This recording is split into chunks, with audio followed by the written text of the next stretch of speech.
सुमेध सिंह सैनी नाल जुड़ी हुई वड्डी खबर सामने आ रही है। दस दिए कि साबका डीजीपी सुमेध सिंह सैनी की अग्रिम जमानत का मामला मंगलवार को सुप्रीम कोर्ट के होएगी सुनवाई।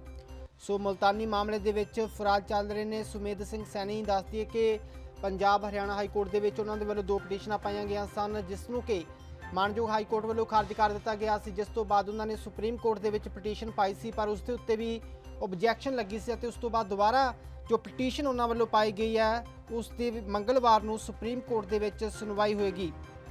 सो साबका डीजीपी ने सुमेध सिंह सैनी, बलवंत सिंह मुल्तानी मामले के जो फरार चल रहे हैं तो SIT वालों लगातार छापेमारी की जा रही है उन्होंने गिरफ्तारी के लिए।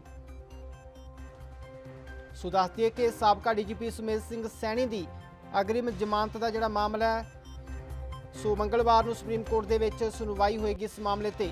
वधेरे जानकारी लिए साडे सीनियर पत्रकार वनीत कपूर फोन लाइन ते ने। वनीत जी, साबका डीजीपी सुमेध सैनी की जो अग्रिम जमानत सुप्रीम कोर्ट के लाई हुई है उस पर सुनवाई मंगलवार को होएगी, की अपडेट है? बिल्कुल, देखो सीधे तौर पर जेकर आप गल करिए जिस ढंग के नाल सुमेध सिंह सैनी नूं निचली दो अदालतों तो झटका लग्या सी, उन्हां दी जिहड़ी अग्रिम जमानत याचिका है मोहाली कोर्ट तो भी खारिज हो गई सी, पंजाब हरियाणा हाई कोर्ट तो भी खारिज हो गई सी और हुण सुप्रीम कोर्ट दे विच उन्होंने एक याचिका फाइल की सी जिहदे विच उन्होंने अग्रिम जमानत की मंग की सी ते कल इस मामले के उपर सुनवाई होनी है। हालांकि पहला जो सुप्रीम कोर्ट दे विच उन्होंने पटीशन पाई सी तो उसके उपर किते ना किते ऑब्जैक्शन लग गई सी, क्योंकि सीधे तौर पर उसदे विच जिहड़े पेपर फाइल किए गए सी, कुछ पेपर एहो जिहे सी जिहड़े अटैस्टेड नहीं सी, लेकिन हुण दोबारा तो जी आ पटीशन पाई गई है इस पर हुण कल सुनवाई होने वाली है। वेखण वाली गल रहेगी कि सैनी की दलीलों तो जिहड़े कोर्ट है वो किन्नी कु सहमत हो पाती है, क्योंकि जी SIT है जी पुलिस है वो मजबूत पक्ष रखती हुई नजर आ रही है, जिस करके दो बार सैनी नूं झटका लग्या। कल वाली सुनवाई दे विच वेखण वाली गल रहेगी कि किद्दां दी सुनवाई रहिंदी और क्या इत्थों जिहड़ा सैनी उसनूं किसी तरह की राहत मिलती है या फिर नहीं। जी वनीत, मान लो कि जेकर सुप्रीम कोर्ट के जो ये पटीशन पाई है वो खारिज हो जाती है तो उस तो बाद सुमेध सिंह सैनी के कोल कोई होर रास्ता है? देखो, अगर सुप्रीम कोर्ट के विच उसकी पटीशन जी है वो खारिज हो जाती है तो फिर उस तो बाद सिर्फ गिरफ्तारी के, उस तो इलावा उस कोल कोई ऑप्शन नहीं बचेगा। हाँ, इन्ना जरूर है कि सुप्रीम कोर्ट के विच पटीशन की सुनवाई का हजे इंतजार करना होगा कि सुनवाई वेले की कुछ पक्ष जो सैनी कौंसल कहता हुआ नजर आता है और उसके विरोध जोड़े सरकारी पक्ष है, क्योंकि पंजाब सरकार की तरफों भी कोविड पटीशन जी है पहला ही इस मामले के विच पाई हुई सी। कोविड पटीशन के विच पंजाब सरकार ने खुद नूं पार्टी खुद ही बनाने की मांग की सी कि जदों भी सैनी की तरफों कोई पटीशन फाइल की जाती है तो फिर पुलिस जी है उसका विरोध करती हुई नजर आएगी। तो देखने वाली गल रहेगी कल विरोध के पुलिस की कहती है और अगर इत्थों याचिका खारिज होती है तो फिर क्या सैनी खुद सरेंडर करता है या फिर पुलिस उसनूं गिरफ्तार करती है। जी धन्यवाद वनीत जी, तमाम जानकारी तुहाडा। सो दस दिए कि साबका DGP सुमेध सिंह सैनी दी जो मुश्किलां ने वधदियां जा रही ने। सो साबका DGP सुमेध सिंह सैनी की जो अग्रिम जमानत है वो मंगलवार को सुप्रीम कोर्ट के सुनवाई होएगी तो देखने वाली गल होगी कि सैनी नूं कोई सुप्रीम कोर्ट चों राहत मिलती है जां नहीं। बलवंत सिंह मुल्तानी मामले दे विच गिरफ्तार के डर तो फरार हुए पंजाब के साबका DGP सुमेध सिंह सैनी हुण तक लापता ने। सो पंजाब पुलिस दीयां टीमां सुमेध सिंह सैनी की गिरफ्तारी नूं लैके लगातार छापेमारी कर रही ने, लेकिन हाले तक पुलिस के हत्थ नाकामी तो सिवा होर कुछ नहीं है। सो दूजे पासे मोहाली कोर्ट ने भी सैनी के खिलाफ गैर जमानती वारंट जारी करते हुए मटौर पुलिस को आदेश दिते हैं कि पुलिस 25 सितंबर तक सैनी को गिरफ्तार करके कोर्ट च पेश करे। लेकिन सवाल यह है कि कदों सुमेध सिंह सैनी की गिरफ्तारी होगी, कदों 29 साल तो इंसाफ की लड़ाई लड़ रहे मुल्तानी के परिवार को इंसाफ मिलेगा, की है पूरा मामला? देखो इस ते साडी खास रिपोर्ट।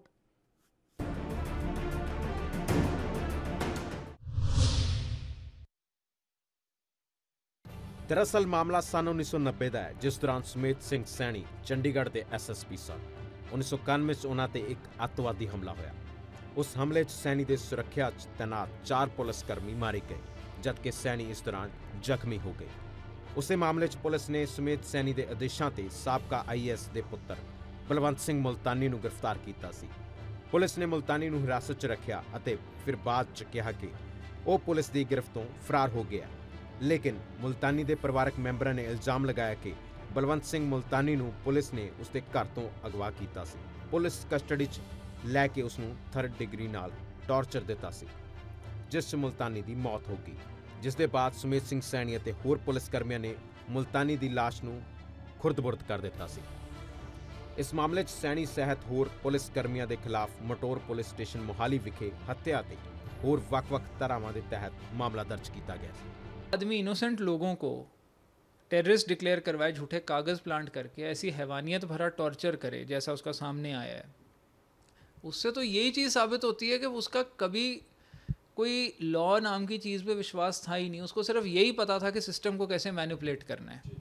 अगर कानून में विश्वास होगा, कोई पुलिस वाला कभी फेक एनकाउंटर्स नहीं करेगा, इनोसेंट लोगों को ऐसे नहीं फंसाएगा जैसा कि सुमेध सैनी कर रहा था। और रही बात सच्चाई की, सच्चाई सुमेध सिंह सैनी जानता है, उसको पता है उसने इनोसेंट आदमियों के साथ ये किया था, इसीलिए उसको छुपना पड़ रहा है। अगर सुमेध सिंह सैनी सही होता, उसका कानून व्यवस्था में विश्वास होता, तो ना तो कभी जजेस को धमकाता, जो इस केस में सामने आया है कि सिटिंग हाईकोर्ट जजेस को उसने धमकाया है। यहाँ तक कि जज साहब ने ऑर्डर में रिकॉर्ड करा है कि मैंने जब ये केस सीबीआई को दिया है तो मेरे को धमकियाँ आ रही हैं कि जिस फर्नेस में वो लोग फिकवाए आपको भी फिकवा देंगे। ना उनकी कोर्ट फंक्शनिंग में उनको इंटिमिडेट करवाता, और उस टाइम पे ही एसएसपी था, अब तो डीजी रैंक से रिटायर हुआ है। रही बात जो जिस आदमी ने अब ऐसा रवैया फॉलो किया हो सारी ज़िंदगी, इलीगली जजेस के फ़ोन टैप करने के लिए जिसको former chief justice of India ने इंडाइट किया होए, जिसके खिलाफ यूनाइटेड नेशंस में रिपोर्ट टेबल हुई हो कि इंडिया एक ऐसा देश है जहाँ सुमेध सैनी जैसे डीजीपी बन रहे हैं जो ह्यूमन राइट्स के वायलेटर्स हैं। इतना शर्मसार देश को करवाने के बाद सुमेध सिंह सैनी भागेगा नहीं तो क्या करेगा? ऐसा तो मैं जाऊंगा जगीर सिंह और कुलदीप सिंह की गवाही पे। वो गवाही इसलिए रेलिवेंट है, वो एक्यूज़ थे तो वो वादा माफ़ गवाह बन गए, जिसको अप्रूवर कहते हैं। अब सुमेध सैनी ने जो टॉर्चर एक बंद कमरे में करा, वो टॉर्चर भी किस तरह का कि एक डंडा मुल्तानी के पीछे दिया, उस पर लातें मारी, डंडे पे इतना इंसर्ट हुआ, वो कोलैप्स कर गया, ब्लीडिंग होने लग गई, फिर भी टॉर्चर किया जब तक मुल्तानी की आंख नहीं बाहर आ गई। उसके बाद भी सुमेध सैनी ने लातें मारी उस हालत में मुल्तानी पे। मुल्तानी की डेथ हो गई तो पुलिस वालों को पुलिस टीम डिप्यूट करी कि जाओ बॉडी डिस्पोज ऑफ कराओ, डंडा डिस्पोज ऑफ करवाया, कपड़े डिस्पोज ऑफ करवाए। अब ये सारी चीज़ें जब सुमेध सैनी अरेस्ट होगा तब बाहर आएंगी। हालांकि इस मामले 'ਚ बनी SIT दिल्ली, पंजाब, चंडीगढ़ स्थित सैनी ਦੇ ਵੱਖ-ਵੱਖ ठिकानों ਤੇ ਰੇਡ ਕਰ ਚੁੱਕੀ ਹੈ, लेकिन हाले तक पुलिस की गिरफ्त तो सैनी फरार ने। पंजाब पुलिस की SIT ने साबका DGP सुमेध सिंह सैनी की सुरक्षा 'ਚ तैनात 26 सुरक्षा कर्मियों तो भी पुछगिछ की है। दस दिए कि 1982 बैच के IPS अफसर को Z+ सुरक्षा मिली हुई सी। इस पुछगिछ दौरान कुछ सुरक्षा कर्मियों ने विशेष जांच दल SIT के नाल सैनी बारे कई जानकारियां दित्तियां। एक इंस्पैक्टर रैंक के सुरक्षा अधिकारी ने बयान 'ਚ ਜਾਂਚਕਰਤਾਵਾਂ ਨੂੰ ਦੱਸਿਆ कि वो 12 तो 22 अगस्त तक दिल्ली 'ਚ ਉਹਨਾਂ ਦੀ ਰਿਹਾਇਸ਼ ਤੇ ਸੈਣੀ ਦੇ ਨਾਲ ਰਹੇ, लेकिन सुमेध सैनी ने ਉਹਨਾਂ ਨੂੰ 22 अगस्त ਨੂੰ ਵਾਪਸ ਪੰਜਾਬ ਭੇਜ ਦਿੱਤਾ ਸੀ। एक ਹੈੱਡ ਕਾਂਸਟੇਬਲ ਰੈਂਕ ਦੇ ਸੁਰੱਖਿਆ ਕਰਮੀ ਨੇ SIT ਨੂੰ ਦੱਸਿਆ ਕਿ ਉਹਨਾਂ ਨੇ 22 ਅਗਸਤ ਨੂੰ ਸੁਮੇਧ ਸੈਣੀ ਨੂੰ ਦਿੱਲੀ ਰਿਹਾਇਸ਼ ਤੇ ਵੇਖਿਆ ਸੀ, लेकिन ਉਹਨਾਂ ਨੂੰ ਵੀ ਵਾਪਸ ਭੇਜ ਦਿੱਤਾ ਗਿਆ ਅਤੇ ਹੁਣ ਸੈਣੀ ਦੇ ਚੰਡੀਗੜ੍ਹ ਨਿਵਾਸ ਸਥਾਨ ਤੇ ਤੈਨਾਤ ਕੀਤਾ ਗਿਆ। ਇਸੇ ਤਹਿਤ ਇੱਕ ASI ਨੇ SIT ਨੂੰ ਦੱਸਿਆ ਕਿ ਉਹ ਆਖਰੀ ਵਾਰ 12 ਅਗਸਤ ਨੂੰ ਸੈਣੀ ਨੂੰ ਚੰਡੀਗੜ੍ਹ 'ਚ ਉਹਨਾਂ ਦੇ ਨਿਵਾਸ ਸਥਾਨ ਤੇ ਮਿਲੇ ਸਨ। ਹਾਲਾਂਕਿ ਸੈਣੀ ਆਪਣੀ ਗ੍ਰਿਫਤਾਰੀ ਤੋਂ ਬਚਣ ਲਈ ਕਈ ਕਿਸਮ ਦੇ ਹੱਥਕੰਡੇ ਅਪਣਾ ਚੁੱਕਿਆ ਹੈ। ਸੈਣੀ ਦੁਆਰਾ ਮੋਹਾਲੀ ਕੋਰਟ ਤੋਂ ਲੈ ਕੇ ਪੰਜਾਬ ਹਰਿਆਣਾ ਹਾਈ ਕੋਰਟ ਅਤੇ ਹੁਣ ਸੁਪਰੀਮ ਕੋਰਟ 'ਚ ਵੀ ਅਗਾਊਂ ਜ਼ਮਾਨਤ ਮੰਗ ਦਰਜ ਕੀਤੀ ਜਾ ਚੁੱਕੀ ਹੈ, ਜਿਸ 'ਚ ਕੋਰਟ ਵੱਲੋਂ ਉਸ ਨੂੰ ਹੁਣ ਤੱਕ ਕੋਈ ਵੀ ਰਾਹਤ ਨਹੀਂ ਮਿਲੀ। ਲੇਕਿਨ ਹੁਣ ਵੇਖਣਾ ਇਹ ਹੋਏਗਾ ਕਿ ਲੋਕਾਂ ਨੂੰ ਕਾਨੂੰਨ ਦਾ ਪਾਠ ਪੜਾਉਣ ਵਾਲਾ ਇਹ ਪੁਲਿਸ ਕਰਮੀ ਆਪਣੇ ਆਪ ਕਦੋਂ ਕਾਨੂੰਨ ਦੀ ਗ੍ਰਿਫਤ 'ਚ ਆਉਂਦਾ ਹੈ। Bureau report ANB news.